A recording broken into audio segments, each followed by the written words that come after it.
Singareni belt లో ఎన్నికల కోలాహలం నెలకొంది. హైకోర్టు గతంలో ఇచ్చిన ఆదేశాల ప్రకారం ఈ నెల 20న గుర్తింపు కార్మిక సంఘాలు ఎన్నికలు నిర్వహించాలి. ఆ రోజున పోలింగ్ జరగనుందున లెక్కల్లోనే కార్మిక సంఘాలు ప్రచారంలో స్పీడ్ పెంచాయి. నామినేషన్ల క్రతువును పూర్తి చేసి బొగ్గుబావుల దగ్గర కార్మికులు ప్రసన్నం చేసుకునే పనిలో పడ్డాయి.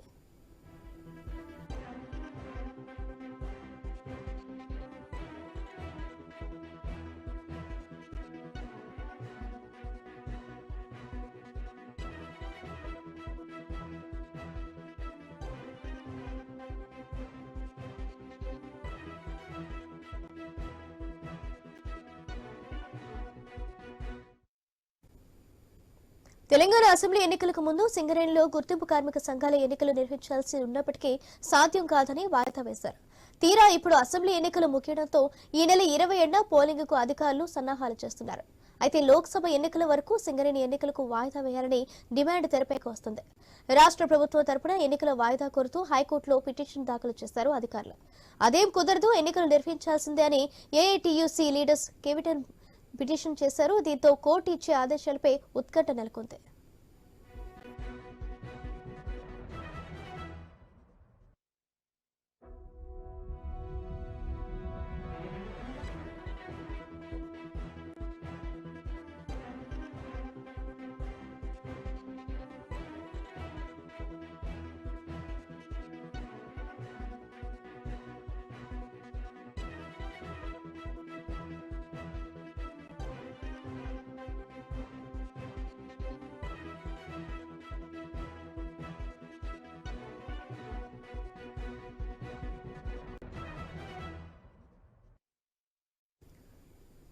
సింగరేణి బెల్ట్ లో ఎన్నికల కోలాహలం నెలకొంది. హైకోర్టులో గతంలో ఇచ్చిన ఆదేశాల ప్రకారం ఈ నెల 20న గుర్తింపు కార్మిక సంఘాల ఎన్నికలు నిర్వహించాలి. ఆ రోజున పోలింగ్ జరుగుతుందనే లెక్కల్లోనే కార్మిక సంఘాలు ప్రచారంలో స్పీడ్ పెంచాయి. నామినేషన్ల క్రతువు పూర్తి చేసి బొగ్గుబావుల దగ్గర కార్మికులను ప్రసన్నం చేసుకునే పనిలో పడ్డారు.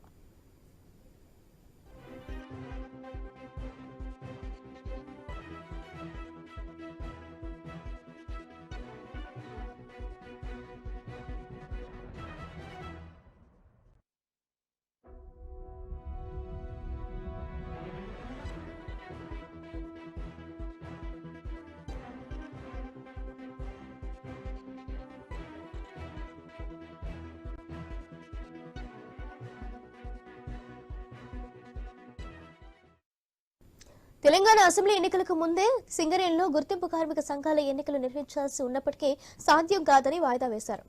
తీరా ఇప్పుడు అసెంబ్లీ ఎన్నికలు ముగియడంతో ఈ నెల 20న పోలింగ్ కు అధికారులు సన్నాహాలు చేస్తున్నారు. అయితే లోక్సభ ఎన్నికల వరకు సింగరేణి ఎన్నికలను వాయిదా వేయాలని డిమాండ్ తెరపైకి వస్తుంది.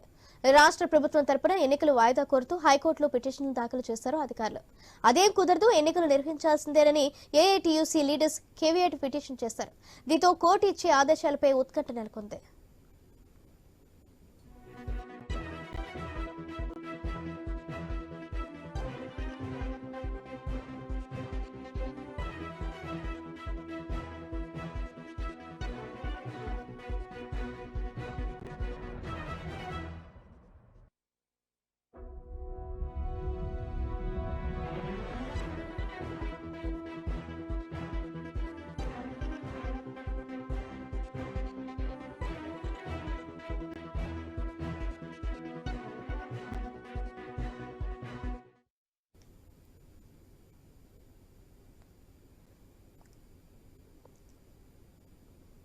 సింగరేణి బెల్ట్ లో ఎన్నికల కోలాహలం నెలకొంది. హైకోర్టు గతంలో ఇచ్చిన ఆదేశాల ప్రకారం ఈ నెల 20న గుర్తింపు కార్మిక సంఘాల ఎన్నికలు నిర్వహించాలి. ఆ రోజున పోలింగ్ జరుగుతుందనే లెక్కల్లోనే కార్మిక సంఘాలు ప్రచారంలో స్పీడ్ పెంచాయి. అయితే నామినేషన్ల క్రతువు పూర్తి చేసి బొగ్గుబావుల దగ్గర కార్మికులను ప్రసన్నం చేసుకునే పనిలో పడ్డారు.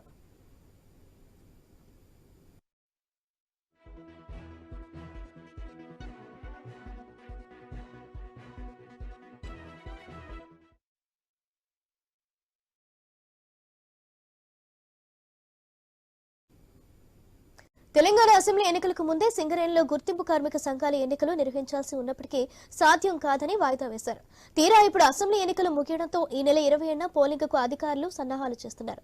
అయితే లోక్సభ ఎన్నికల వరకు సింగరేణి ఎన్నికలు వాయిదా వేయాలనే డిమాండ్ తెరపైకి వస్తుంది. రాష్ట్ర ప్రభుత్వం తరపున ఎన్నికలు వాయిదా కోరుతూ హైకోర్టులో పిటిషన్ దాఖలు చేశారు అధికారులు. అదేం కుదరదు, ఎన్నికలు నిర్వహించాల్సిందేనని ఏఐటీయూసీ లీడర్స్ కేవీఐట్ పిటిషన్ చేశారు. దీంతో కోర్టు ఇచ్చే ఆదేశాలపై సర్వత్రా ఉత్కంఠ నెలకొంది. నేటి ఇదే అంశంపై మా కరెస్పాండెంట్ నవీన్ సింగరేణి ప్రధాన కార్యాలయం నుండి కార్మిక సంఘాల నాయకులతో లైవ్ లో మరింత సమాచారం అందిస్తారు. నవీన్, ఎన్నికలకు సంబంధించి ఉత్కంఠ వాతావరణం అయితే నెలకొన్న పరిస్థితి కాబట్టి అంటే గతంలో అసెంబ్లీ ఎన్నికల నేపథ్యంలో ఆ రోజు ఎన్నికలు జరగాలి. అయితే అసెంబ్లీ ఎన్నికలు ఉన్న నేపథ్యంలో ఆ సాగుతోటి అయితే సింగరేణికి సంబంధించిన ఎన్నికలను అయితే వాయిదా వేసినట్టు పరిస్థితి కాబట్టి ఈ నేపథ్యంలో మళ్ళీ ఎన్నికలు ఈ నెల 27వ తారీఖున నిర్వహించాలని చెప్పేసి కూడా ఆ రోజే అధికారులు డిసైడ్ చేసినట్టు పరిస్థితి కాబట్టి ఇప్పటికే లేబర్ కమిషన్ కూడా డిసైడ్ చేసిన నేపథ్యంలో అయితే మళ్ళీ 27 మాకు ఎన్నికలు వద్దని చెప్పేసి కొత్తగా ఏర్పడినటువంటి ప్రభుత్వం కూడా హైకోర్టులో ఫిల్ దాఖలు చేసినట్టు పరిస్థితి కాబట్టి ఈ రోజు 1 గంటకి అది తీర్పు వచ్చే అవకాశం ఉంది. అయితే దాదాపుగా ఈ సింగరేణికి సంబంధించి ఎన్నికలు జరగక కూడా చాలా సంవత్సరాలు అవుతున్న పరిస్థితి కనపడుతుంది. గతం నుంచి కూడా ఇప్పటి వరకు కూడా వాయిదాలు వేసుకుంటూ వస్తున్న పరిస్థితి కనపడుతుంది. పూర్తిగా చూడవచ్చు ఇప్పటికే సింగరేణి బావుల వద్ద ఇప్పటికే సింగరేణికి సంబంధించినటువంటి ఏదైతే ప్రధాన యూనియన్లు ఉన్నాయో ట్రేడ్ యూనియన్లు మొత్తం కూడా మొత్తం కూడా ముమ్మర ప్రచారం నిర్వహిస్తున్న పరిస్థితి కాబట్టి మనం చూడొచ్చు. ప్రస్తుతానికి సింగరేణికి సంబంధించిన ప్రధాన కార్యాలయం కొత్తగూడెంలో ఉందో అక్కడ ప్రధాన కార్యాలయం వద్ద మన దగ్గర ఉన్నాం. దీనికి సంబంధించి పూర్తిగా ఈ సింగరేణిలో ఎవరైతే కీలకంగా పోటీ చేస్తున్నారో ప్రధాన యూనియన్లు ఏమైతున్నాయో అవన్నీ కూడా సంబంధించిన యూనియన్ లీడర్లు కూడా ఇక్కడికి వచ్చుకున్న పరిస్థితి కాబట్టి మనం వాళ్ళతో మాట్లాడే ప్రయత్నం చేద్దాం. ప్రస్తుతానికి ఆ సిఐటి నాయకులు ఉన్నారు. చెప్పండి, సింగరేణిలో గతం నుంచి కూడా ఎన్నికలకు సంబంధించి పెడతాం అంటున్నారు. ఇప్పటికీ కూడా వాయిదా వేసిన పరిస్థితి కాబట్టి ఈ రోజు తీర్పు ఉంది. అయితే వాస్తవానికి సింగరేణిలో గత వైభవాన్ని చూసుకుంటే ఇప్పుడు వైభవం చాలా తక్కువ ఉన్న పరిస్థితి కాబట్టి ఎందుకంటే కార్మికుల సంఖ్య పడిపోతున్న పరిస్థితి కాబట్టి కొత్త బావులు కూడా కంటికి కానరాని పరిస్థితి. ఎందుకంటే 10 సంవత్సరాల కంచి కూడా ఎక్కడ కూడా సింగరేణికి సంబంధించిన బావులు కూడా కొత్త బావులు కూడా ఎక్కడ కూడా ఏర్పాటు చేయని పరిస్థితి కాబట్టి కార్మికుల సంఖ్య కూడా తగ్గిపోతుంది. అది యూనియన్ల పరంగా మీరు కార్మికులకు ఎలాంటి సేవ చేయడానికి వస్తున్నారు, మీ ప్రధాన డిమాండ్లు ఏంటి? ఎందుకంటే ప్రస్తుతానికి సింగరేణి అంటేనే తెలంగాణకు గుండెకాయ, అలాంటి గుండెకాయ జారిపోయే పరిస్థితి కనబడుతుంది. కార్మికులందరికీ ముందుగా Singareni college employees union CIT తరఫున నమస్కారాలు. సింగరేణిలో ఎన్నికలు పెట్టమని యూనియన్లు కోరలేదు. ప్రభుత్వాలే ఆ రోజున వాళ్ళ స్వార్థం కోసం ఎన్నికలు పెట్టినాయి. ఎన్నికలు పెట్టిన కాడి నుంచి కార్మికుల హక్కులు రోజు రోజు పోతున్నాయి తప్ప కొత్త హక్కులు రావట్లేదు. ఇది ఆ గత 6 ఎన్నికలలో ప్రజలు సవి చూసినటువంటి పరిస్థితి. ఎన్నికలకు ముందు కార్మిక సంఘాలు అందరం కలిసి ఐక్యంగా పోరాటం చేసిన చరిత్ర ఉంది. ఎన్నికలు వచ్చిన తర్వాత ఎవరి స్వార్థం వాళ్లే మేనేజ్మెంట్ గెలిచిన సంఘాల నోట్లో లడ్డు పెట్టి మీరు పైరోలకే పరిమితం కమ్మంటే దానికి అలవాటు పడ్డారు. పైరోలు ఒక్కొక్క దానికి ఒక్కొక్క రేటు పెట్టి ట్రాన్స్ఫర్కి ఒక రేటు, ప్రమోషన్లకు ఒక రేటు, షిఫ్ట్ చేంజ్కి ఒక రేటు, లైట్ జాబ్కి ఒక రేటు, డిప్యూషన్లకు ఒక రేటు, కారుణ్య నియామకాలు అయితే మొత్తం దున్నుకోవటమే. మొత్తం మంచిగా ఆరోగ్యంగా ఉన్న 360 మాస్టర్ చేసిన వాళ్ళకు డబ్బులు ముట్ట చెప్తే చాలు మెడికల్ బోర్డు అని ఫిట్ అవుతాడు. డేక్కుండా పోయేటోళ్ళకేమో మొత్తం వాళ్ళు ఫిట్ డబ్బులు లేకపోతే సేమ్ జాబ్ అనే పరిస్థితికి నట్టబడ్డారు కార్మికులు. మొత్తం అవినీతి మయమైపోయింది. గతంలో గెలిచిన ఏ సంఘమైనా కూడా మొత్తం మేనేజ్మెంట్ తొక్కేస్తున్నటువంటి పరిస్థితి, అవినీతి మయమైన పరిస్థితి. అందుకని కార్మికులకు విజ్ఞప్తి చేస్తా ఉన్నాం. ఇప్పుడు ప్రభుత్వం, గత ప్రభుత్వం టీఆర్ఎస్ ప్రభుత్వం సింగరేణి ఎన్నికల్లో ఓడిపోతే కోల్ బెల్ట్ మొత్తం కూడా ఓడిపోతానని చెప్పేసి ఎన్నికలు వాయిదా వేసుకుంటూ వచ్చింది. సరే, దానికి అయినా కూడా గుణపాఠం కార్మికులు బుద్ధి చెప్పారు. ఆ సింగిల్ కోల్ బెల్ట్ మొత్తం కూడా ఓడించారు. మరి ఇప్పుడు వచ్చే కొత్త ప్రభుత్వం ఇంత పీక్ స్టేజ్లో ఎన్నికలు రేపు వారం రోజులు ఉన్నాయనగా ఇప్పుడు వాయిదా వేయటం అనేది ఆంతర్యం ఏమిటి? ఎందుకు ఇట్లా కార్మికుల గొంతు నొక్కటానికి, యూనియన్ల గొంతు నొక్కటానికి వాయిదా వేస్తున్నారు? ఏంటి మీకు ఎందుకు అంత భయం? ఎన్నికలు సహజంగా యూనియన్ ఎన్నికలు, రాజకీయ పార్టీ ఎన్నికలు సపరేటు, యూనియన్ ఎన్నికలు సపరేటు. కార్మికులు తెలుసుకుంటారు ఎన్నికలలో. నువ్వు ఎన్నికలు పెట్టమని అసలు ఎన్నికలు అన్ని సంఘాలు మేము అడుగుతున్నాం. అది ఎన్నికలు మొత్తం రద్దు చేస్తే రద్దు చేయి. అందరు కార్మిక సంఘాలు సమానంగా ఉంటాం. మొన్న కంపెనీ కూడా సర్కులర్ ఇచ్చింది, అందరం కలిసి ఫైట్ చేస్తే అన్ని యూనియన్లు సమానంగా చూడాలంటే సర్కులర్ కూడా ఇచ్చింది. కాబట్టి ఆ పద్ధతిలో ఎన్నికలు రద్దు చేస్తే రద్దు చేయి, లేకపోతే ఎన్నికలు నిర్వహించితే రేపు 20వ తారీఖున నిర్వహించు. ఎందుకంటే ఇప్పటిదాకా కార్మికులు ఎదురు చూశారు. ఇప్పుడు ఎన్నికలు ఇప్పుడన్నా తప్పకుండా జరుగుతాయనే ఎదురు చూశారు. కార్మిక సంఘాలన్నీ ప్రచారంలో ఉన్నాయి. మొత్తం లక్షలాది రూపాయలు ఖర్చు పెట్టింది అన్ని ఒక్కొక్క సంఘము. కానీ ప్రచారానికి, కరపత్రాలకి, వాల్పోస్టులకు అన్నిటికీ సిద్ధమైనటువంటి పరిస్థితిలో ఇప్పుడు వాయిదా ఎందుకు వేయాలి? అందుకని 20వ తారీఖున కంపల్సరీ ఎన్నికలు నిర్వహించాలని చెప్పేసి కోరుతున్నాం. మా యొక్క ప్రధానమైనటువంటి డిమాండ్లు సొంత ఇంటి పథకాన్ని అమలు చేయాలని సుదీర్ఘంగా సంవత్సర కాలం సుదీర్ఘంగా పోరాటం చేయడం వల్ల ఈరోజు కార్మికులందరూ అన్ని యూనియన్లకు ఒత్తిడి తీసుకొచ్చి మేము పెట్టినటువంటి డిమాండ్నే అన్ని యూనియన్లు ఈరోజు వాళ్ళ ప్రణాళికలో పెట్టిన పరిస్థితి. కోల్ ఇండియాల అగ్రిమెంట్లు ప్రమోషన్లు వస్తే ఇంక్రిమెంట్ ఉండదు. క్యాడర్ స్కీమ్లు కోల్ ఇండియాలో మంచి మంచి క్యాడర్ స్కీమ్లు ఉన్నాయి, సింగరేణిలో అమలు చేయరు. మారు పేర్లు గతంలో అగ్రిమెంట్ చేసిన అందరం కలిసి దాన్ని అమలు చేయరు. అంటే ఇంత ఇబ్బందికరంగా కార్మికులు ఇక మొత్తం మహిళలకు సంబంధించి చట్ట ప్రకారం కొన్ని హక్కులు ఉన్నాయి, వాళ్ళకి ప్రత్యేకమైన సౌకర్యాలు కల్పించాలి, అవి కల్పించరు. అట్లాగే హాస్పిటల్ ఎంత దుర్మార్గం. కంపెనీ కార్మికుడు ఎవరన్నా హాస్పిటల్ పోయే పరిస్థితి ఉందా? మొత్తం కారుణ్యం పేరుతో పైరవీలే నడుతున్నాయి తప్ప ఎవరికి తెలిసిన వాళ్ళు పైరవీలు చేసుకుంటే బతుకుతారు తప్ప హాస్పిటల్ని ప్రక్షాళన చేయాల్సిన అవసరం ఉందా లేదా? మెడిసిన్స్ దొరుకుతున్నాయా? బీపీ ఉందని టెస్ట్ చేయడానికి పోతే బీపీ లేనోడికి బీపీ వస్తుంది హాస్పిటల్లో. మంచి సౌకర్యాలు అంటే యంత్రాలు మంచిగా పనిచేయవు, అసలు మెడిసిన్స్ మంచిగా పనిచేయవు. ఎంత దుర్మార్గం అసలు. ఆ మెడిసిన్స్ తీసుకొచ్చి బుట్టదాగలు చేస్తున్నారు, కోట్ల రూపాయలు పెట్టి మెడిసిన్స్ కొంటున్నారు, పనికిరాని మెడిసిన్స్ ఎల్వన్ టెండర్లతోని. అవసరమా? మంచి కార్మికులకు వైద్యం దుమ్ము ధూళితోని అనారోగ్యత గురవుతా ఉంటే కార్మికులకు మంచి వైద్యం అందించాల్సిన అవసరం ఉందా లేదా? అసలు ఎంత దుర్మార్గం. స్పెషలిస్టులు ఉండరు, అందుకని హాస్పిటల్ ప్రక్షాళన చేయాలి. విద్యను కూడా మొత్తం స్కూల్స్ అన్ని మూతపడుతున్నాయి. మరి కొత్త కార్మికులు వస్తున్నారు, వాళ్ళ పిల్లలు ఎక్కడ చదవాలి? మొత్తం పాత సిస్టమేనా? సిబిఎస్ఈ సిలబస్ పెట్టాలి. అందుకని అడుగుతా ఉన్నాం. మేము 12 వాగ్దానాలతో కార్మికుల ముందుకు వస్తా ఉన్నాం. మొత్తం ఈ డిమాండ్లన్నింటినీ తప్పకుండా సిఐటియు గతంలో పైరవి సంఘాలు గెలిచినాయి, యజమాన్య సంఘాలు గెలిచినాయి, తొత్తు సంఘాలు గెలిచినాయి. సిఐటిని ఇప్పటి వరకు గెలిపించలేదు. సిఐటి ఏంటో చూస్తూ ఉన్నారు. ప్రతి వేతన ఒప్పందంలో సిఐటి నికరంగా పోరాడిన సంఘంగా సిఐటి ఉన్నది. కార్మికులందరూ ఇయ్యాలొచ్చి నేనే సాధించినని బిఎంఎస్ వాళ్ళు చెప్తారు. ప్రైవేటీకరణ పేరుతో ఏం జరుగుతుంది? మొత్తం సింగరేణి మొత్తాన్ని బస్సు పట్టిస్తున్నారు కదా. ఇంకా 10-15 సంవత్సరాలలో సింగరేణిలో బొగ్గు గనులు అయిపోతాయి, నిల్వలు అయిపోతాయి కదా. కొత్త బొగ్గు బ్లాకులు రావాలి కదా. బీజేపీ ప్రభుత్వం బిఎంఎస్ వాళ్ళు ఏం చెప్తున్నారు? టెండర్లలో పాల్గొన్నాడు. టెండర్లో పాల్గొంటే ఇప్పుడు ఇచ్చారా? నైని ప్రాజెక్టు 10 సంవత్సరాలు అయింది, టెండర్లో తీసుకున్నాం. సింగరేణి సంస్థ ₹1 కోటి ఖర్చు పెట్టినాం, ఇస్తున్నారా? అది పర్మిషన్ ఇచ్చారు ఇంతవరకు? అవినీతి మొత్తం సింగరేణి మొత్తం ఏం జరుగుతుంది? ఆర్జీవన్లో బొగ్గు కుంభకోణం, శ్రీరాంపూర్లో డీజిల్ కుంభకోణం, జైపూర్లో శాండ్ కుంభకోణం, అట్లాగే సత్తుపల్లిలో గ్రేడ్ కుంభకోణం, కోయగూడెంలో లీడ్ కుంభకోణం, ఏఎల్పీలో 12,000 కోట్ల రూపాయలు పెట్టి మిషన్లు కొట్టి పర్చేజ్ కుంభకోణం. మొత్తం అవినీతిమయమైపోయింది కదా. టీఆర్ఎస్ ప్రభుత్వం కూడా ఏం చేసింది? ఒకటే విషయం ఏంటంటే, బొగ్గు తీస్తున్నాం, బొగ్గు అమ్ముతుంటే డబ్బులు ఇస్తారా? కరెంటు తయారు చేస్తున్నాం, అమ్ముతుంటే డబ్బులు ఇస్తున్నారా? అందుకని మొత్తం డబ్బులు 29,000 కోట్ల రూపాయలు ఇవ్వాలి, ఇస్తున్నారా రాష్ట్ర ప్రభుత్వం పోయినసారి? అదే కాదు, మొత్తం ప్రైవేటీకరణ చేసుకుంటూ పోతున్నారు. అది VK7 ఓపెన్ కాస్ట్ కావచ్చు, ఇల్లందులో పూసపల్లి కావచ్చు, తాడిచెర్ల ప్రాజెక్టు కావచ్చు, అన్ని ప్రైవేట్ వాళ్ళకి ఇచ్చుకుంటే బొగ్గు తీసే పని కూడా ప్రైవేట్ చేస్తే మేమేం కావాలి? మా కార్మికులు ఏం కావాలి? అందుకనే అడుగుతా ఉన్నాం, నిజాయితీ కలిగిన సంఘాన్ని గెలిపిస్తే కార్మికుల హక్కులు నిలబడతాయి. సిఐటిని గెలిపిస్తే కార్మికులు గెలిచినట్లు, సిఐటిని గెలిపిస్తే అన్ని యూనియన్లు గెలిచినట్లు ఐక్య పోరాటాలు మేము ఫైట్ చేస్తాం. అందుకనే ఇది ఇక్కడ పరిస్థితి మనం చూడవచ్చు. సిపిఎం అనుబంధ కార్మిక సంఘం సిఐటి అయితే సింగరేణిలో పేర్కొన్నటువంటి ఏదైతే ఉన్నాయో అన్ని కూడా వెలికి తీస్తామని చెప్పేసి కూడా చెప్తున్నారు. మరొక యూనియన్ HMS నాయకులు కూడా ఇక్కడ ఉన్నారు. చెప్పండి, ప్రధాన డిమాండ్ ఎందుకంటే సింగరేణిలో ఇప్పటికే కొత్త బావుల సంగతి ఊసే లేదు, ఇప్పటికే కార్మికుల సంఖ్య కూడా తగ్గుతున్నట్టు పరిస్థితి కాబడుతుంది. ఏ విధంగా చూసుకుంటారు? ఇప్పటి వరకు సింగరేణిలో 2014లో టీజీబీ కేసు వచ్చినప్పుడు మరి ఓసీలు తీసి బొందలగడ్డలుగా మారుస్తున్నారని స్టేట్మెంట్ ఇచ్చిన కేసీఆర్ గారు, సీఎం కేసీఆర్ గారు ఈరోజు ఒక్క మైన్ కూడా తీయలే. 2014లో వచ్చి ప్రైవేట్ పరంలో ఉన్న మైన్స్ అన్నింటినీ నడిపిస్తామని చెప్పి మైన్స్ ఒక్కటి కూడా ఇప్పటి వరకు తీయలేదు. తీసిన ఓసీలన్నీ బొందలగడ్డలుగా మారుస్తున్నారు. ఆ వచ్చిన ఓసీలన్నీ కూడా ఈ రోజు ప్రైవేట్ పరం చేస్తున్నారు. సింగరేణిలో 2014లో మరి టీఆర్ఎస్ వచ్చినప్పుడు 70,000 మంది 68,000 మంది కార్మికులు ఉన్నారు. ఇప్పుడు అదే సింగరేణిలో 39,000 మంది కార్మికులు ఉన్నారు. మరి టీఆర్ఎస్ వచ్చిన తర్వాత కార్మికుల సంఖ్య ఎందుకు పెరగలేదు, కార్మికుల సంఖ్య ఎందుకు పెరగట్లేదని మనం క్వశ్చన్ చేసే పరిస్థితి ఉంది. ఈ రోజు కార్మికులు 38,000కు వచ్చింది. ఇప్పటి లెక్క తీసుకుంటే 38,700 మంది కార్మికులు ఉన్నారు. మరి 1,20,000 మంది ఉన్న కార్మికులు ఈ రోజు 38,000 మంది ఉన్నారు. 2025-27 సంవత్సరం వచ్చిన తర్వాత దాదాపుగా 25,000 మంది కార్మికులు దిగిపోతే సంస్థలో 15,000 మంది కార్మికులు మాత్రమే ఉండే పరిస్థితి ఉంది.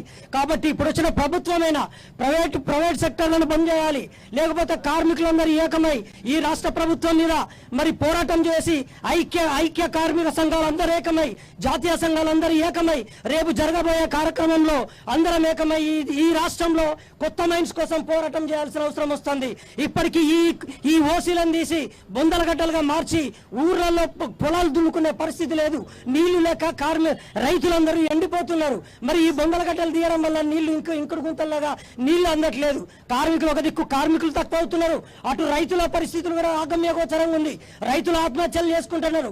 రాష్ట్ర ప్రభుత్వం వచ్చిన తర్వాత ఈ 14 సంవత్సరాల్లోనే దాదాపుగా 14,000 మంది రైతులు చనిపోవడం జరిగింది. మరి ఒక దిక్కు రైతులు చేస్తున్నారు, ఒక దిక్కు కార్మికులు చేస్తున్నారు. మరి ఎంతకాలం ఈ అన్యాయాలు, ఈ అక్రమాలు వచ్చుకునే పరిస్థితి లేదు. కాబట్టి ఇకనైనా ఈ రాష్ట్ర ప్రభుత్వం, కొత్త వచ్చిన కాంగ్రెస్ ప్రభుత్వం ఒకటే అడగదలుచుకున్నాం.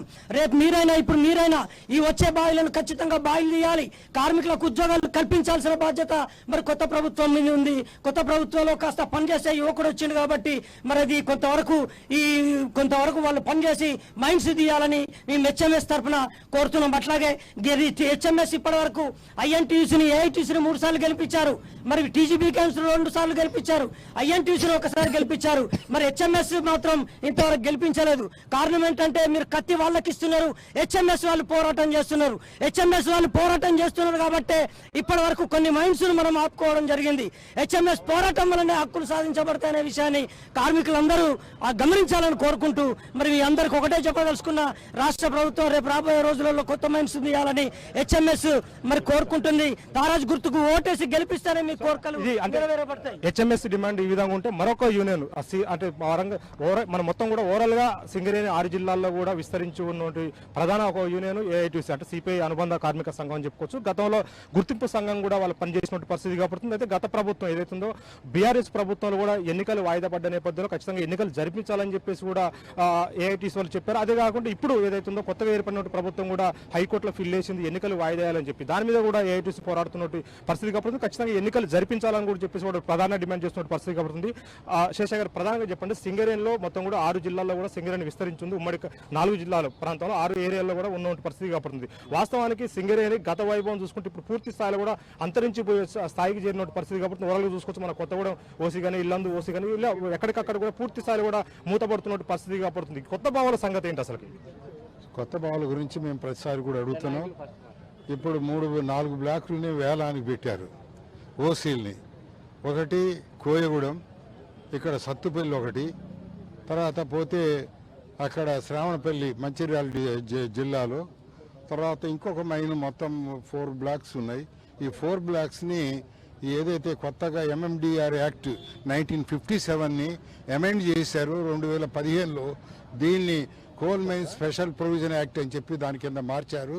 దాంతో ఏమవుతుందంటే ఏ ప్రాంతంలో ఉన్న బొగ్గు బావులు ఏదన్నా బ్లాక్స్ ఉన్నప్పుడు కూడా అవి మనం తీయటానికి వీల్లేదు. కాబట్టి దాంతోనే భవిష్యత్తు విస్తరించడానికి బొగ్గు బావులకు సాధ్యపడటం లేదు. ఇది వాస్తవం. కాబట్టి మేము ఒకటే డిమాండ్ చేస్తున్నాం, ఏదైతే బొగ్గు బావులు మేనేజ్మెంట్ కూడా విచిత్రంగా మేము పాడమంటున్నారు. మరి చూసే వాళ్ళకి ఎట్టుందంటే వేరే రాష్ట్రాలలో పోయి 9 బ్లాక్ ఇంకో బ్లాక్ ఒకటి పాడారు, మరి ఇక్కడ ఎందుకు పాడరు? కాబట్టి దీని మీద మేము పెద్ద లెవెల్లో మేము టేకప్ చేస్తాం. అవసరమైతే మినిస్ట్రీ ఆఫ్ కోల్కి కూడా మేము రిప్రజెంటేషన్ ఇస్తాం. మన బ్లాక్స్ మనమే తీయాలి, వీటిని వేరే వాళ్ళకి ఆక్షన్ చేయడానికి వీలు లేదని. దాంతో ఒకవేళ ఎలా చేసినట్టయితే ఇక్కడ నిరుద్యోగం ఉన్న బావులన్నీ కూడా ఈ యొక్క నిక్షేపాలు అంతరించి అవన్నీ కూడా ఈ యొక్క మ్యాన్ పవర్ తగ్గిపోద్ది. ఇది ప్రమాదం పొచ్చి ఉంది. కాబట్టి వీటినన్నిటి కూడా చేయాలని చెప్పి మేము డిమాండ్ చేస్తున్నాం. అలాగే ఇవాళ బొగ్గు ఉన్నది. ఈ బొగ్గు మీద అనేక కుంభకోణాలు జరుగుతున్నాయి. రాష్ట్ర ప్రభుత్వానికి ఏదైతే బొగ్గు ఇచ్చారో దగ్గర 29-30 వేల కోట్ల రూపాయలు ఇవాళ డిఫాల్ట్ అయి ఉన్నది. దాన్ని అడిగే పరిస్థితి లేదు ఈ చైర్మన్. అలాగే సిఎస్ఆర్ ఫండ్స్ కూడా డైవర్ట్ అవుతున్నాయి. ఇకపోతే ఈ యొక్క డిస్ట్రిక్ట్ మినరల్ ఫండ్ అని చెప్పి 2,02,000 ఆడ్ ఎంత అవుతున్నదో అది ఇస్తున్న దాని లెక్క డొక్క లేదు. ఇక పోగా ఈ ప్రాంతంలో ఉన్నటువంటి కోల్బెల్ట్ ప్రాంతంలో ఉన్నటువంటి ప్రతి ఎమ్మెల్యేకి 2 కోట్ల రూపాయలు ఇవ్వాలని చెప్పి అన్నారు. కాబట్టి ఇదంతా కూడా అయోమయం. ఇవాళ వాస్తవంగా జీతాలు తీసుకునే పరిస్థితి లేదు. ఎందుకంటే ప్రతిసారి కూడా వీళ్ళు జీతాల కోసం బ్యాంకుల చుట్టూ ఓడీలు ఇతరత్ర అడుక్కోవాల్సి వచ్చింది. ఎందుకు ఈ గతి? ప్రధానంగా ఇక్కడ ఉన్నటువంటి చైర్మన్ గారి యొక్క వైఖరి వల్ల. అందులో రాష్ట్ర ప్రభుత్వం ఆధీనంలో ఉన్నది కాబట్టి ఆయన చెప్పు చేతలు ఉంటున్నాడు. 8 సార్లు ఈయనకి మరి ఎక్స్టెన్షన్ వచ్చినా రేపు డిసెంబర్లో అయిపోద్ది కాబట్టి ఈ ప్రభుత్వం ఉంటే ఇంకోసారి ఎక్స్టెన్షన్ దొరికినా ఆశ్చర్యపడాల్సిన అవసరం లేదు. కాబట్టి ఇది 9E బ్లాక్ ఎందుకు ఆగిపోయింది, దాని మీద వివరాలు వీటన్నిటి మీద కూడా ఒక శ్వేతపత్రం ఇవ్వాలని అడుగుతున్నాం మేనేజ్మెంట్. ఇది డిమాండ్ చేస్తున్నాం ప్రధానంగా. ఇకపోతే మేము అనేక డిమాండ్స్ కూడా మేము సాధించాం, దాంట్లో ఇవన్నీ కూడా పొందుపరిచాం. తర్వాత ఇవాళ అడగబోయే డిమాండ్ కూడా చెప్పండి. డిమాండ్లు ఈ యొక్క క్యాడర్ స్కీమ్ అన్ని కూడా మొత్తం రీమోడిఫికేషన్ చేయాలి. అలాగే ఈ యొక్క ఉద్యోగాలు ఏదైతే ఉందో, ఈ తండ్రి కొడుకులు ఏదైతే ఉన్నదో గతంలో ఉండే 1981లో అన్ని సంఘాలు కలిసి 4 జాతీయ కార్మిక సంఘాలు, ఏఐటీసీ, ఐఎన్టీసీలు ఇంకో భాగం, ఇంకోటి ఈ యొక్క సిఐటియు, అప్పుడు ఉన్నటువంటి వాళ్ళు ఒక అగ్రిమెంట్ చేశారు. అప్పుడు 2 years అతను కనుక దిగిపోదలుచుకుంటే అతని కొడుకు ఫిట్ అయితే ఇతను అన్ఫిట్ చేసి ఉద్యోగాలు ఇచ్చారు. మళ్ళీ దాంట్లో మార్పు వచ్చింది. దాంట్లో 1984లో 2 సంవత్సరాల బదులు 1 సంవత్సరం ఇవ్వాలని అడిగినాం. సరే బిఎఫ్ఆర్లు 1992లో బిఎఫ్ఆర్ రిఫర్ చేయబడ్డప్పుడు అప్పుడు కొంత మాడిఫికేషన్ రీస్ట్రక్చరింగ్ అని చెప్పి దాంట్లో ఏదో కంటి తుడుపుగా దాన్ని 2 సంవత్సరాల 1 సంవత్సరం ఉన్నదాన్ని 2 సంవత్సరాలు చేశాం. సరే కొన్ని సంస్కరణల ఫలితంగా 1998లో 13 రోజులు సమ్మె జరిగిన తర్వాత 5 జాతీయ సంఘాలు, అలాగే సాజకని ఇంకోటి ప్యారలల్గా వాళ్ళకి ఏంటంటే ఏదో ఈ యొక్క లాకౌట్ ఎత్తేయాలి, అది ఎత్తేసేదాకా మేము సమ్మెను కొనసాగిస్తామన్నారు. మేము దీన్ని కండిషనల్గా చంద్రబాబు నాయుడు గారు అప్పుడు చీఫ్ మినిస్టర్ ఉన్నప్పుడు దాంట్లో ఒక ఆహ్వానం జరిగింది. అప్పుడు ఉన్నటువంటి ఏపీఎన్ శర్మ గారు కూడా నేను ఉద్యోగాలు ఇవ్వలేను, ఇచ్చినట్టయితే ఈ యొక్క కంపెనీని మూసేయడానికి నేను శంకుస్థాపన చేసినట్టు అని చెప్పి ఆ విధంగా అన్నాడు. కాబట్టి మేము ఏదైనా కూడా ఇప్పుడు సడన్గా ఇప్పుడు ఈ యొక్క ఏదైతే ఉన్నదో దీన్ని మళ్ళా కోర్టు రిఫర్ చేశారు. మేము మొదటనే కోర్టు పోయినాం, అంతకుముందు అన్ని సంఘాలు నడితే మీరు రామన్నారు. మేము ఒక సంఘంగా నువ్వెక్కడ వచ్చినావు, నువ్వు రాలే, దాని ఇంప్లీడ్ ఎక్కడ అయితే సింగరేణిలో ప్రస్తుతానికి అయితే మనం చూసుకోవచ్చు. ఒక వారం తెలంగాణ అసెంబ్లీ కేవీఐటీ పిటిషన్ చేశారు. దీంతో కోర్టు ఇచ్చే ఆదేశాలపై ఉత్కంఠ నెలకొంది. రేటు ఇదే అంశంపై మరింత సమాచారం మా కరెస్పాండెంట్ నవీన్ అందిస్తారు. నవీన్,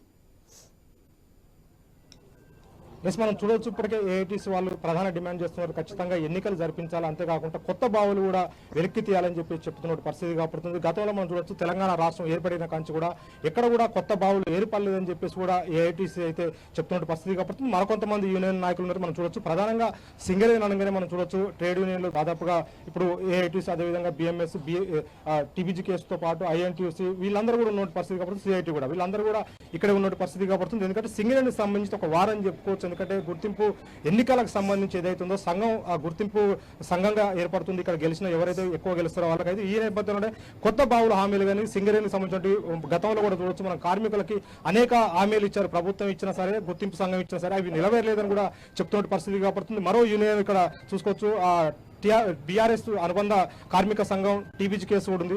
చెప్పండి, ఈ 10 సంవత్సరాలు మీరు గుర్తింపు సంఘంగా ఉన్నారు, కొత్తగా చేసింది ఏం లేదని చెప్పేసి కూడా ఇక్కడ ఉన్నటువంటి యూనియన్లు అయితే మిమ్మల్ని విమర్శిస్తున్న పరిస్థితి కాబట్టి సమాధానం ఏంటి? తప్పుడు ఆరోపణలు చేస్తున్నారు జాతీయ సంఘాలు. 2014లో తెలంగాణ సిద్ధించిన తర్వాత ఆనాడు గుర్తింపు సంఘ ఎన్నికల్లో టీబీజీ కేసు యూనియన్ ఘన విజయం సాధించింది. 2వ దఫా కూడా ఘన విజయం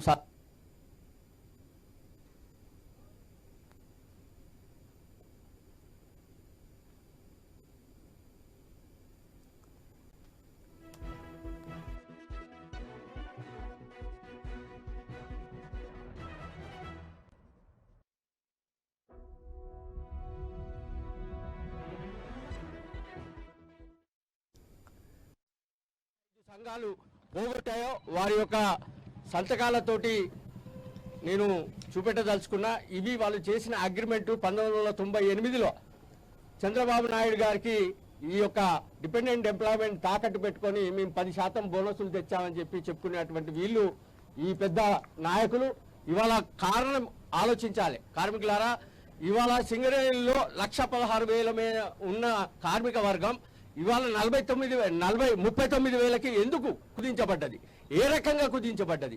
మరి వీళ్ళు చేసినటువంటి అగ్రిమెంట్ల ద్వారా, గోల్డెన్ హ్యాండ్ షేక్ల ద్వారా 20,000 మంది కార్మికుల్ని మరి తీసేశారు. అట్లాగే అనేకమైన డిపెండెంట్ ఎంప్లాయ్మెంట్ లేకపోయేసరికి తరచూ తగ్గిస్తూ వచ్చారు సంస్థ.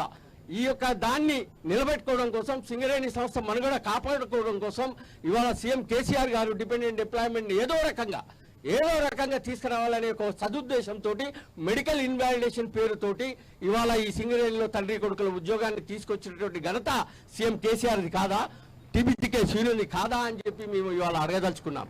అందుకోసమని వీళ్ళు చేసేటువంటి వేజ్ బోర్డులో చేసేటువంటి ఏదైతే అగ్రిమెంట్లు ఉన్నాయో తప్పుడు అగ్రిమెంట్లు, 2 బేసిక్లు ఎక్కడైనా ఉంటాయంటే ప్రపంచవ్యాప్తంగా పనిచేస్తున్న సంస్థ కార్మికులకి 2 బేసిక్లు ఎక్కడైనా ఉంటాయా? అవి ఉండవు.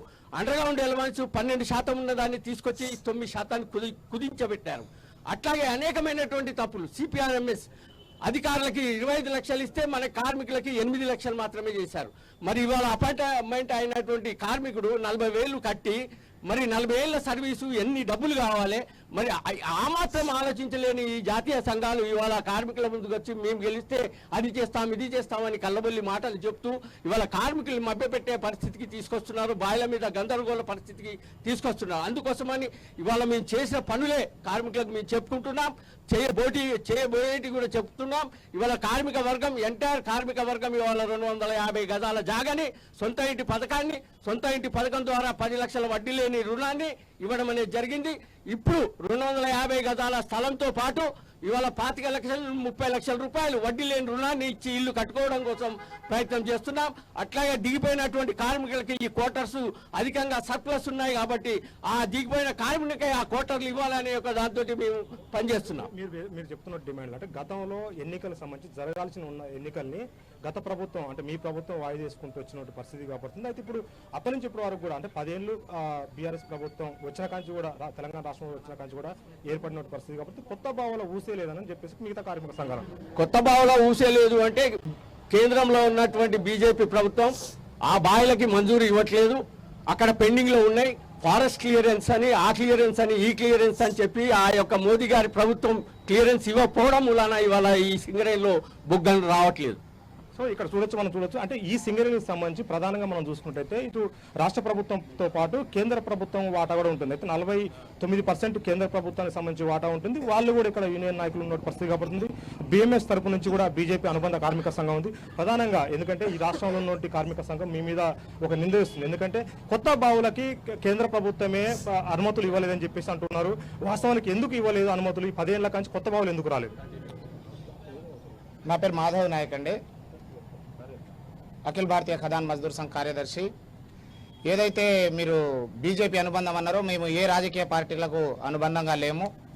దేశ భద్రతకు సంబంధించిన జాతీయవాద పార్టీలతో వాళ్ళు పరిపాలించాలని కోరుకోవడంలో వాస్తవం. అయితే ఏదైతే బొగ్గు గనుల వేలం పాటలో ఎవరికి వాళ్ళకు దోచినట్టుగా ఇంటర్ప్రిటేషన్ చేసుకుంటున్నారు. మనకు తెలుసు UPA 2 ప్రభుత్వంలో 218 బొగ్గు బ్లాకులు అలొకేషన్ చేస్తే అవన్నీ అన్యాక్రాంతంగా అయినాయి. 1,86,000 కోట్ల కుంభకోణం జరిగిందని కాగు తప్పు పట్టింది. ఆ తర్వాత సుప్రీంకోర్టు 24 ఆగస్టు 2014 నాడు ఈ 218 బొగ్గు బ్లాకులు ఏదైతే అలొకేషన్ చేశారో దీంట్లో కేవలం 4 మాత్రమే సక్రమంగా జరిగినాయి, 114 బొగ్గు బ్లాకులు అక్రమంగా జరిగినాయి కాబట్టి వాటిని రద్దు చేశారు.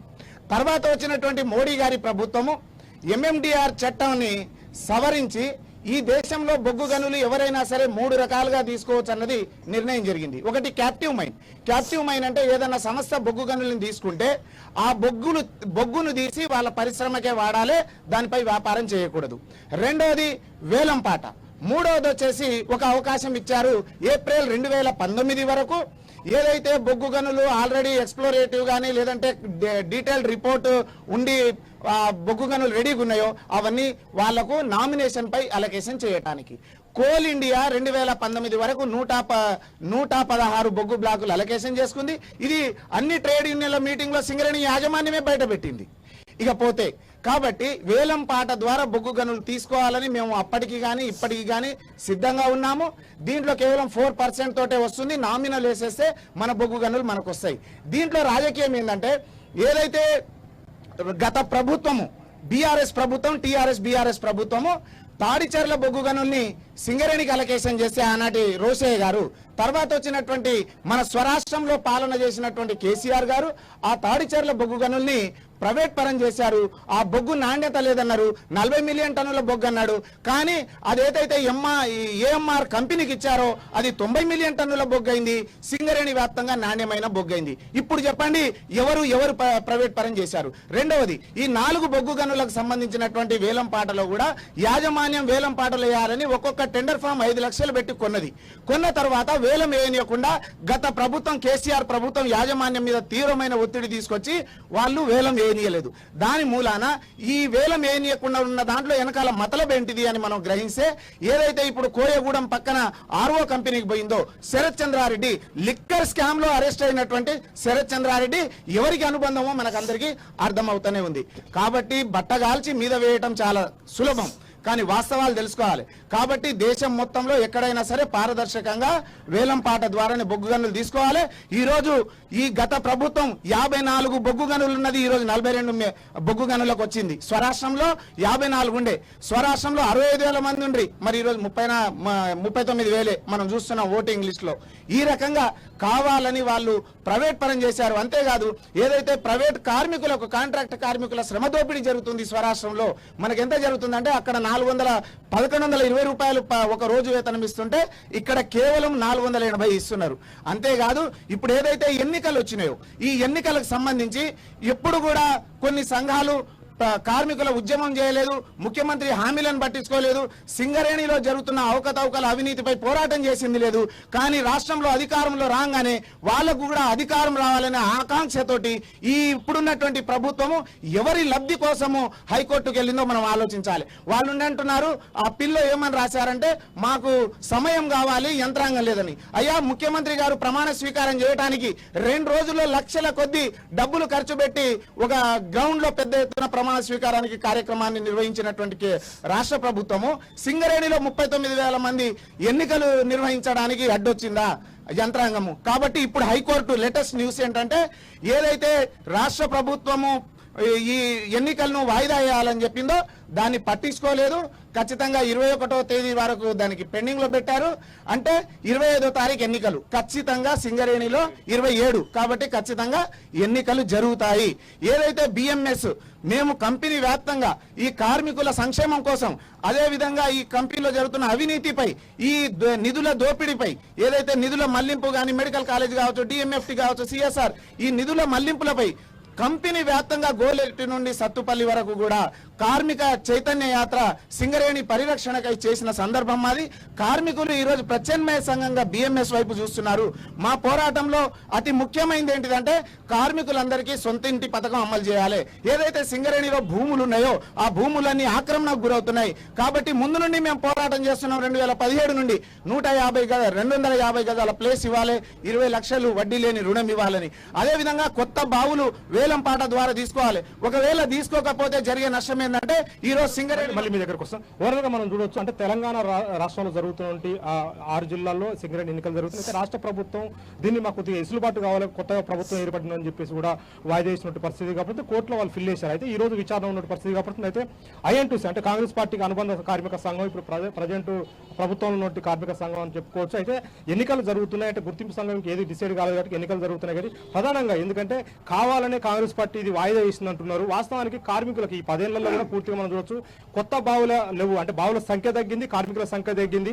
మీ ప్రభుత్వం ఏర్పడిన పరిస్థితి కాబట్టి కొత్తగా కార్మికులకు మీరు ఏం చేయాలనుకుంటున్నారు, ఏం చేయబోతున్నారు? నిజంగా ఈ రాష్ట్ర ప్రభుత్వం ఏదైతే పిల్ వేశారో దానికి ఆ ఎన్టీసీకి ఏమాత్రం సంబంధం లేదు. కొత్తగా కొలువు తీరిన ప్రభుత్వం ఒక 4-5 రోజుల్లోనే ఈ సింగరేణిలో జరిగిన అవకతవకల గురించి, ఆ ఫైల్స్ ని ఇది చేయటం గురించి వాళ్ళు ఏం చేసుకున్నారో మాకు తెలియదు. కానీ ఈ సింగరేణిలో ఎన్నికలకి ఐఎన్టీసీ సిద్ధంగా ఉంది. ఆల్రెడీ మేము ఫీల్డ్కి వెళ్ళిపోయాం. ఆల్రెడీ కార్మికులందరూ కూడా ఐఎన్టీసీకి ఓటేయటానికి సంసిద్ధంగా ఉన్నారు. అదే కాకుండా 10 సంవత్సరాలు ఒక టీబీజీ కేసు యూనియన్ ఉంది. ఆనాడు 2015 మనం కేంద్ర ప్రభుత్వంలో మోడీ గారు ఎంఎండిఆర్ యాక్ట్ పెడితే 7 వాళ్ళ సభ్యులు 7 నుంచి 11 మంది సభ్యులు దానికి ఓటు వేయలేదా? ప్రైవేట్ పరం ఎందుకు అయింది? కోల్ బ్లాక్లు ఆలోచించవలసిందిగా మనం చేస్తా ఉన్నాం. కార్మికులకు ఒకటే చెప్తా ఉన్నాం, మేము కాంగ్రెస్ పార్టీ అనుబంధ సంస్థే కాదనటంలే, కానీ వాళ్ళలాగా టీఆర్ఎస్ ప్రభుత్వం లాగా టీబీజీ కేసు లాగా ఏమాత్రం చిన్న చిన్న పనికి కూడా ప్రభుత్వ జోక్యం ఏమాత్రం ఉండదు, రాజకీయ జోక్యం ఉండదని మనం చేస్తా ఉన్నాం. ఇది ఏదైతే పిల్లు ఉందో మేము 27వ తారీఖు ఎన్నికలకు సంసిద్ధంగా ఉన్నాం. ఎందుకంటే ఆల్రెడీ కోర్టే వెరిడిక్ట్ ఇచ్చింది కనుక మేము ఎన్నికలకు సిద్ధంగా ఉన్నాం. ఎన్నికల్లో వచ్చిన తర్వాత మేము రికగ్నైజ్డ్ యూనియన్ అయిన తర్వాత కార్మికులకు సొంత ఇంటి పథకం 250 గజాల స్థలం ప్లస్ 20 లక్షల వడ్డీ లేని రుణాన్ని ఇప్పిస్తామని మనవి చేస్తున్నాం. పెర్క్స్ మీద ఇన్కమ్ ట్యాక్స్ ఏదైతే ఉందో కోల్ ఇండియాలో ఇక్కడ కూడా ఆఫీసర్లకు వాళ్ళు కడుతున్నారు, ఇక్కడ కార్మికులు కూడా వెంటనే పెర్క్స్ మీద ఇన్కమ్ ట్యాక్స్ తీసేస్తాం, కంపెనీతో కట్టిస్తామని కూడా మనవి చేస్తున్నాం. ఇన్కమ్ ట్యాక్స్ ఏదైతే ఉందో దాన్ని రాష్ట్ర ప్రభుత్వం, మా కాంగ్రెస్ పార్టీ ప్రభుత్వం వచ్చింది కనుక రాష్ట్ర ప్రభుత్వం ఏదైతే మనం అసెంబ్లీలో తీర్మానం చేసి ముఖ్యమంత్రి గారు తీర్మానం చేసి సెంట్రల్ గవర్నమెంట్ పంపించి సింగరేణి కాలనీస్ లో ఉన్న కార్మికులకి ఇన్కమ్ ట్యాక్స్ పరిధి పెంచడానికి వీలైతే దాన్ని తీసేయడానికి విశ్వ ప్రయత్నం చేస్తామని కూడా మనం చేస్తా ఉన్నాం. అంతేకాకుండా ప్రైవేటు పరాన్ని సోదర కార్మిక సంఘాలతో అందరితో కలిసి ప్రైవేట్ పరం ఏదైతే ఉందో బొగ్గు బ్లాకులు కానివ్వండి, పబ్లిక్ సెక్టర్ అండర్టేకింగ్ కానివ్వండి, ప్రైవేట్ పరం కాకుండా మేము అడ్డుకుంటామని కూడా మనం చేస్తా ఉన్నాం. అంతేకాకుండా కొత్తగా చేరారు కారుణ్య నియామకాలతో కానీ డిపెండెంట్ ఎంప్లాయ్మెంట్ మీద కొత్తగా ఉద్యోగాలు చేరారు. అదైతే ఎంసీఏ చదివిన వాళ్ళు, బీసీఏ చదివిన వాళ్ళు, ఇంజనీరింగ్ చదివిన వాళ్ళందరూ చేరారు. ఆ పిల్లలకి కొత్తగా వచ్చిన కార్మికులకి వాళ్ళకి స్కిల్ డెవలప్మెంట్ ప్రోగ్రామ్ ఒకటి చేసి వాళ్ళకి ఉన్న మేధస్సు గురించి దాన్ని వాళ్ళకి ట్రైనింగ్ ఇప్పించి ఈ కంపెనీకి వాడుకుంటామని మనం చేస్తున్నాం. ఈ కంపెనీ విస్తరింపబడాలి, బడ్జెటరీ సపోర్ట్ కావాలి. స్టేట్ గవర్నమెంట్ తోటి కూడా బడ్జెటరీ సపోర్ట్ ఇప్పడానికి మళ్ళీ పోయిన స్టేట్ గవర్నమెంట్ ఏదైతే 25,000 కోట్ల రూపాయల పైచీలకు ఈ కంపెనీకి బకాయి రావాలనో దాన్ని వెంటనే మా ప్రభుత్వంతో కూడా మాట్లాడతాం. ప్రభుత్వం అనేది కంటిన్యూ ప్రాసెస్ కనుక మా రాష్ట్ర ముఖ్యమంత్రి గారితో మాట్లాడి సింగరేణికి ఆర్థిక వెసులుబాటును కలిగిస్తాం. తద్వారా కొత్త మైన్లు ఓపెన్ చేయాల్సిన అవసరం ఉంది, కొత్త ఉద్యోగాల అవకాశం కల్పించాల్సిన అవసరం ఉంది. కనుక రాష్ట్ర ప్రభుత్వంలో మేము తప్పనిసరిగా మేము మాట్లాడి వెంటనే దీన్ని అందరూ కూడా చేయవలసిందిగా మనం చేస్తున్నాం. INTUC ఒకటే చెప్తున్నా, INTUC ఏమాత్రం వెనకపోదు. ఈ పిల్లుకి మాకు సంబంధం లేదు. ఏదైతే గవర్నమెంట్ పోయి పిల్లేస్తారో దాన్ని ఏ విధంగా వచ్చినా మేము నిలబడి ఎన్నికల్లో మేము పోటీ చేస్తా ఉన్నాం. ఆల్రెడీ మేము మా కార్యకర్తలు జేజేలు పలుకుతున్నారు. ఈసారి వచ్చేది INTUC అని కూడా జేజేలు పలుకుతున్నారు. INTUC గుర్తింపు కార్మిక సంఘం వచ్చిన తర్వాత ఈ సింగరేణిలో రాష్ట్రానికి ఏ కార్మిక సంఘం గుర్తింపు సంఘంగా ఏర్పడినా కానీ కార్మికులకి ఎలాంటి శ్రేయస్సు కలగట్లేదు. ఎందుకంటే వాళ్ళకి కలగాలంటే కొత్త బావులు కావాలి. అంతేకాకుండా వైద్యం విద్య మీద సింగరేణి గుర్తింపు సంఘం పూర్తి స్థాయిలో విఫలమైనట్టు చెప్పుకోవచ్చు. ఎందుకంటే పూర్తిగా మనం చూడొచ్చు, ఏ సంఘం వచ్చినా సరే వైద్యం విద్య మీద ఎందుకు పెట్టట్లేదు? ఎందుకంటే దాదాపుగా 40,000 మంది కార్మికులు ఉన్నారు, వాళ్ళ కుటుంబాలు ఉన్న పరిస్థితి కాబట్టి వాళ్ళని పట్టించుకునే పరిస్థితి. ఎందుకంటే ఖచ్చితంగా వాళ్ళ కుటుంబాలు బాగుండాలంటే వైద్యశాలలు బాగుండాలి.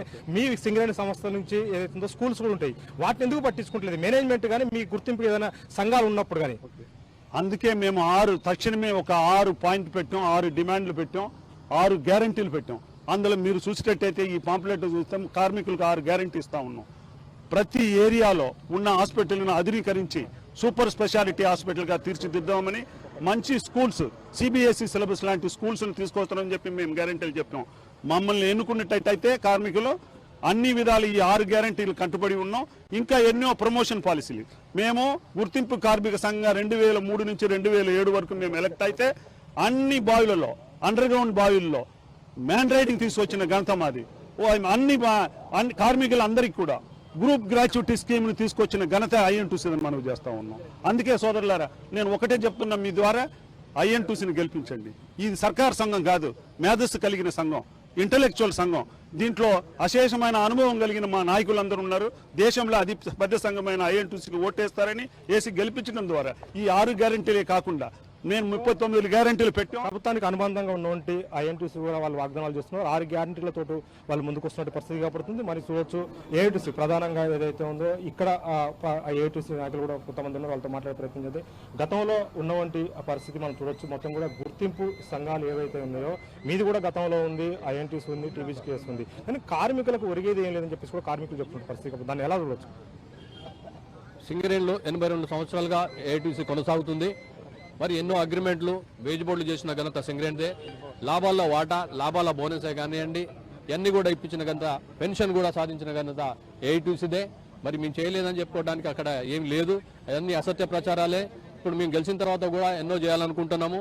ఈ లాభాల వాటాని ఇంకా పెంచే విధంగా, అదేవిధంగా ఇన్కమ్ ట్యాక్స్ పరీక్ష మీద వడ్డీ తీసేటట్టుగా, IT తీసేటట్టుగా, అదేవిధంగా మరి క్రెచెస్ ఏర్పాటు చేయటం, ఆడ కార్మికుల గురించి క్రెచ్ ఏర్పాటు చేస్తాము. అదేవిధంగా 20 లక్షలు వడ్డీ లేని రుణాన్ని అందిస్తాము. అదేవిధంగా మరి 250 గజాల స్థలాన్ని కూడా ఇప్పించడానికి మేము ముందున్నాము. అదేవిధంగా కార్మికుల సంక్షేమం కోసం ఎంతో చేయాలని మాకు ఉంది.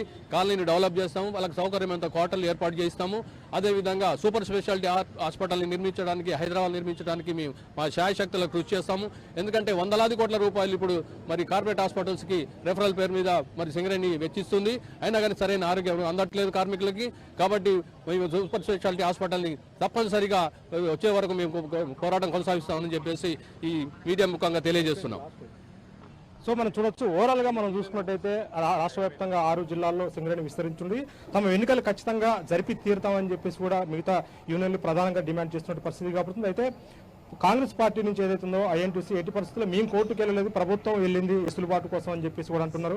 మేము సిద్ధంగా ఉన్నాం, ఎన్నికలు ఎప్పుడైనా వచ్చినా ఎదుర్కొంటాం. అయితే ఈ నెల 27న పోలింగ్ ఉంది, ఎట్టి పరిస్థితుల్లో ఖచ్చితంగా జరిగే తీరుద్దని చెప్పేసి కూడా మిగతా యూనియన్లు కూడా చెప్తున్న పరిస్థితి కాబట్టి అయితే కార్మికులకి ఏదైతే ఉందో చూడొచ్చు, మనం గడిచిన 10 ఏళ్లలో కూడా పూర్తి స్థాయిలో కొత్త బావులు లేవు. అంతేకాకుండా కార్మికుల సంఖ్య కూడా తగ్గిపోతుంది. ఇప్పటికే కొన్ని ఓపెన్ కాస్ట్ కూడా మూతపడ్డైనటువంటి పరిస్థితి కాబట్టి ఎవరైతే గుర్తింపు సంఘం ఉంటారో వాళ్ళతో పాటు ప్రభుత్వాన్ని దగ్గరికి వెళ్ళి ఖచ్చితంగా కొత్త బావులు ఏర్పాటు, అదేవిధంగా కొత్త రిక్రూట్మెంట్ ఏర్పాటు దిశగా మేము పనులు చేస్తామని చెప్పేసి కూడా ఇక్కడ ఉన్న కార్మిక సంఘాలు అయితే డిమాండ్ చేస్తున్న పరిస్థితి కాబట్టి ఆ డిమాండ్ తోటి కార్మికుల దగ్గర కూడా వెళ్తున్న పరిస్థితి ఇక్కడ కనపడతా ఉంది. Right, thank you Naveen.